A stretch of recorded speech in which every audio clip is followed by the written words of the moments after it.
What is going on, guys? DragonTamerBlayde here, back with some more Elder Scrolls Legends, and today, I didn't really know what to name this video. I'm probably just gonna put it under like our Let's Talk series.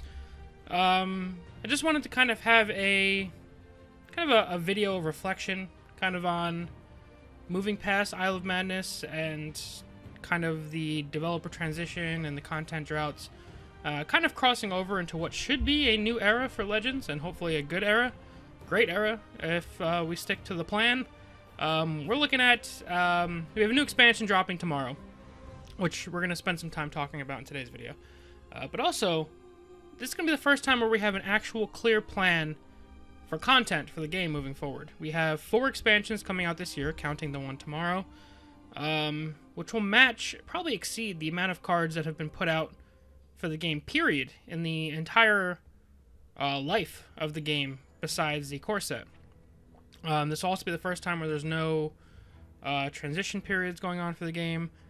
We had the beta, we came out of beta, we were out of beta for a little bit, then the developer transition started behind the scenes, we didn't know about it, and then the developer transition finished, and we had the period of bug fixes and improvements and stuff like that. And we finally kind of made it past that period, not to say that there's no more bugs to be fixed, but the client is in fantastic shape. Probably better than it's ever been, old or new. And now we have new cards coming tomorrow, and we have sets planned throughout the year. Master Series is coming back. Hopefully we have things like Chaos Arena and Gauntlets coming back. So it's probably the best time it's ever been to be a Legends player. And I can speak from the perspective of a content creator.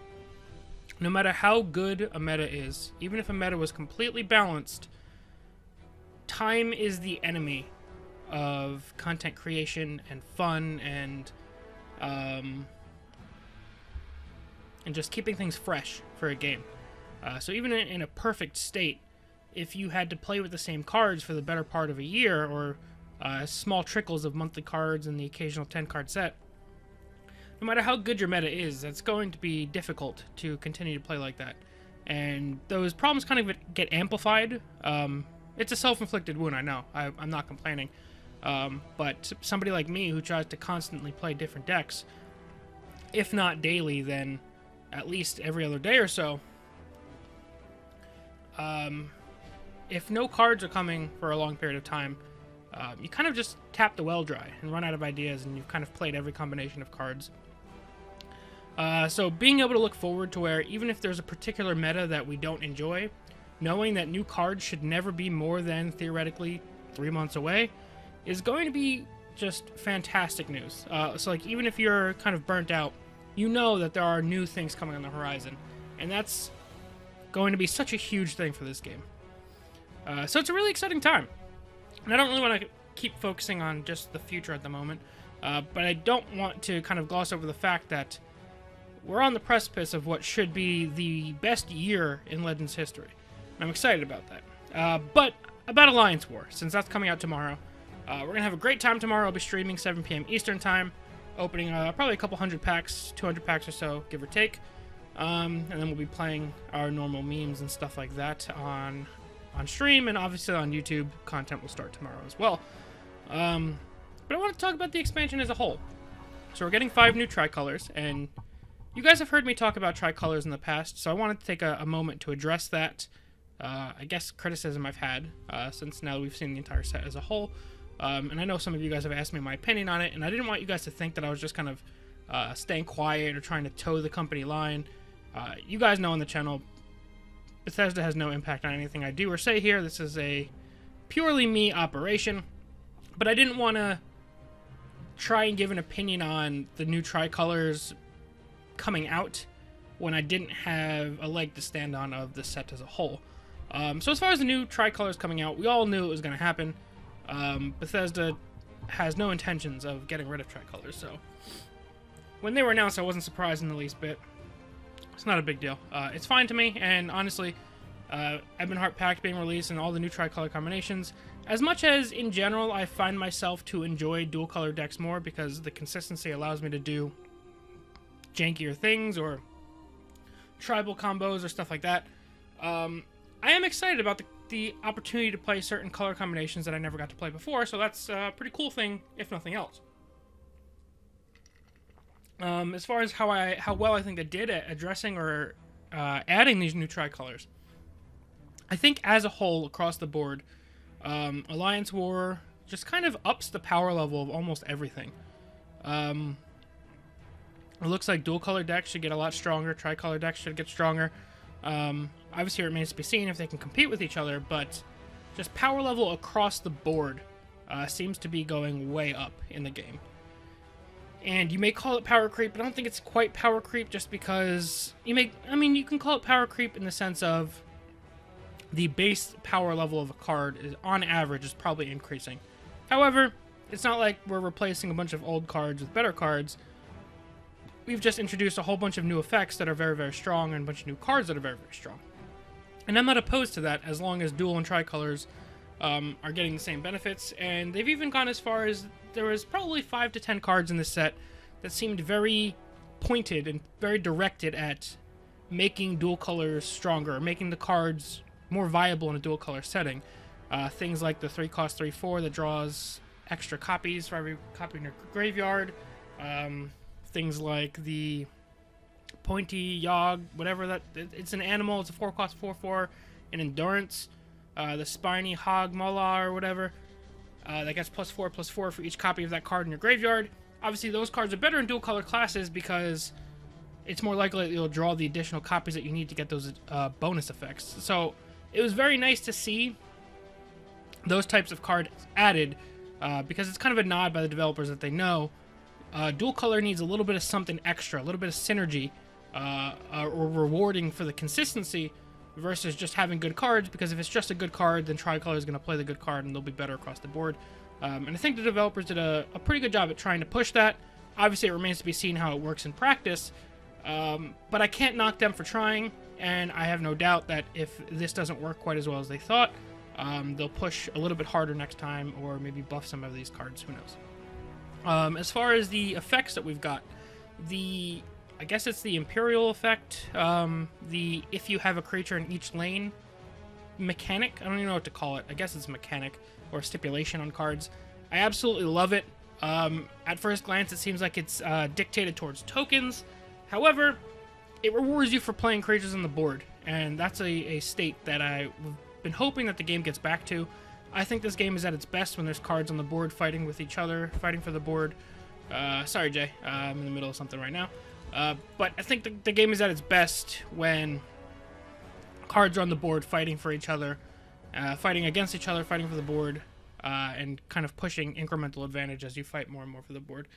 So having cards that reward you for having cards on the board is a great step in getting people to have things on the board. Or maybe I want to trade with some of your creatures in the field lane rather than just go face, because I don't want you to be able to have that ability triggered for having a creature in each lane. So I think that was an absolutely fantastic mechanic to add. I love it. I love it so much, actually. As far as some of the other things, Mobilize, I've talked about this quite a few times as I'm talking about the cards. I think Mobilize was a fantastic idea in solving the biggest problem that items decks face. I've talked about this before as well. Items decks struggle with consistency. And what I mean by consistency isn't necessarily drawing, it's the order or the ratio of draws. So typically, if you were playing like Items Battle Mage, and you drew all of your Rehods and none of your items, those are just weaker than average cards without the items to go with them. Or if you drew all of your items, you've got no creatures and you're just sitting there dead, waiting to play something. So Mobilize at least opens up the possibility of, if you drew your items and no creatures, you at least can spawn a little creature so that you're not just flat out dead on the board. So I like that quite a bit. And this expansion seemed pretty heavily focused on items. I don't know the exact number of new items that were added, but it seemed like quite a bit. I feel like we probably had like 10-15 new items added to the game. And hopefully it makes items decks a little bit more viable and not just necessarily like Shackle Machines. Previously, like, the only viable items deck was like the Shackle Sorcerer, Shackle Assassin type of thing. So I'd like to see some other items being ran. We've also seen some other item synergy, like the 2 new Orcs we got. I think it was a 6-cost 5/5 that gets +2/+2 if there's an item in play. Then there's a 3-cost 5/4 that's permanently shackled unless he has an item equipped. So you've got 2 other items that reward you in different ways or new ways for having items in your deck or in play. So I like that quite a bit as well. What else do we have? As far as Empower goes, at first I thought Empower was going to wind up being like an archetype, but it's really not. It's more of a series of cards that you may or may not want to run in your deck if they fit the style of your deck. Like something like Debilitate is going to fit into almost any slow deck that's running green. It doesn't need to be an Empower deck, but being able to Empower Debilitate just makes it better across the board. But Debilitate is probably good enough to run unempowered, so just having that Empower as an opportunity makes it an even better card. That doesn't make a slow green deck an Empower deck, it just makes it a deck that runs an Empowered card. A lot of the Empower cards I don't think are going to see a lot of play, but cards like Alchemy and Debilitate actually do quite a bit on their own to open up some other decks that we haven't seen yet. I've mentioned wanting to play... Actually, I'll get into some of the decks that I'm planning for day one later on in the video, but I think support synergy without needing to rely on just Tower Alchemist and Cauldron Keeper is going to be great for support decks, and having Debilitate, as much as it's going to suck for something like Telvanni to hit you with Ice Storm into Debilitate, having the opportunity for more AoE in this game, I think is something that the game has needed. You don't want to have too much AoE, but previously, this game, as far as AoE goes, has had Ice Storm, Firestorm, Fireball, and things like Cradle Crush or Skavens. That's not quite enough AoE, and most of the AoE, honestly, was below average in quality, or didn't kill most things, so that your aggro opponent, if they just went wide, if you didn't have your Ice Storm, you lost the game. So I have been saying for a while that I think the game needed more AoE, and we did get a couple other pieces of AoE. I think there's a 4-cost 2/6 that deals 1 damage to all enemies or something like that with expertise, or all creatures with expertise. So we've got a little bit more variety in AoE, but Debilitate is the big one, and it's something the game needed. It lets you play a slow green deck without being beholden to Assassin or Telvanni. So I think that's a great thing. As far as expertise goes, expertise is kind of similar to if you saw my custom expansion, that surge mechanic, as far as allowing a creature to get value multiple times, whereas I offered the upfront cost of paying Magicka and having an ability. They offered the at the end of the turn triggering and needing to play an item, action, or support. I actually quite like the way they went about it. The prevention of immediate value means that your opponent gets a chance to answer whatever your expertise value was, unless it's something that triggers something in your hand or another creature on the board. So I like it not just being guaranteed value necessarily. Your opponent has a chance to counterplay that expertise, or you just at least don't get to use it right away. However, if it's something that sticks on the board, being able to get value from it every single turn makes the creature more valuable over time, which is the exact kind of thing that I was going for with Surge. I think that they did it in a better way than I tried to, so props to them. And I think Expertise is a very interesting card. I'm not quite sure what the average power level of an Expertise card is going to be, but I can say that we got a lot of unique and interesting Expertise effects, and I think they slide into a lot of current decks and probably a lot of new decks that'll be popping up, and I think the power level will be pretty good. It's not the flashiest of abilities or effects, but Expertise is going to be solid, and it's one of those things where it could snowball if you don't answer it properly. So the kind of I don't want to say counterplay, but the similar effect, but not quite the same as Expertise, is Veteran. We saw quite a few Veteran cards introduced. The Veteran is the ability where it triggers one time. I know I previously had talked incorrectly about Veteran, but you need to attack and survive. It can be your opponent's face, an opposing creature. The creature has to attack one time, any enemy, and survive, and then the Veteran ability will trigger. We did have some powerful Veteran enablers. There's one card that gives any card with Veteran charge. However, other than that, Veteran seems like it's going to be a very, very slow ability, and the payoff on average isn't always high enough to warrant the risk or the understated creatures that you're playing to get Veteran effects. I'm not saying that I think Veteran's going to be completely dead, but I could see Veteran being along the lines of Exalt from a previous expansion, where in general the cost isn't worth the risk or the benefit, and just a couple of them will wind up seeing play. Like for now, we see things like Vivek and TESL played pretty commonly. I wouldn't be surprised to see Veteran go along that route, where, for the most part, I don't think many of the cards will see a lot of play. I think it's an interesting mechanic, and I hope to see that they continue to work with it and tweak it. I don't want to say it's bad. I just, like I said, you're playing usually, like on average, let's say for example you have a 4-cost Veteran card. Your 4-cost Veteran card will have the stats or abilities of a 3-cost card, and if you get your Veteran ability to trigger, it'll kind of quote-unquote turn into a 5-cost card. Is that worth the risk of your 4-cost card needing to sit on the board and survive a turn, and then need to survive a swing in order to maybe get an extra Magicka of value 2 turns later, whereas your opponent can still answer in the meantime and remove it? I'm not so sure that's going to typically be the case. Obviously, this is just me theorizing. None of these cards have actually been played yet, besides in testing by the developers. So I'm not trying to just say Veteran is hopeless. This is just me trying to guess as a precursor to the expansion. So we've talked about Veteran, we've talked about Expertise, we've talked about Empower. Is there any mechanics that I'm missing? Let's pull up the remaining cards, and we'll scroll through some of the cards we talked about yesterday, and just make sure that I'm not missing anything important. But overall, there's a lot of cards that I'm excited to try. So like this Ravaging Elixir support. One of the cards I'm planning on making on stream tomorrow is going to be an aggressive support mage, playing this, playing Dark Rift, playing Alchemy, playing the 3-cost support that lowers the cost of your supports by 1 and summons 2. I can't remember the name of the card. The 3-cost 4/2s in yellow that draw a card if a rune has been broken. I want to make an aggressive support deck out of that. I think this card could be really good in that. And any other Empowers will be triggered by this, plus Alchemy. These cards work hand in hand together. I'm very excited about that.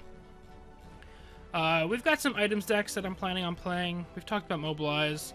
The new Breakthrough, the new Oathmans we've already talked about. The Recruits, I'm interested in the Recruits. I know that they said Recruits will be summoned based on the attribute of the card that summoned them, I believe is what they said. So we'll see if something like a Recruit deck can be created.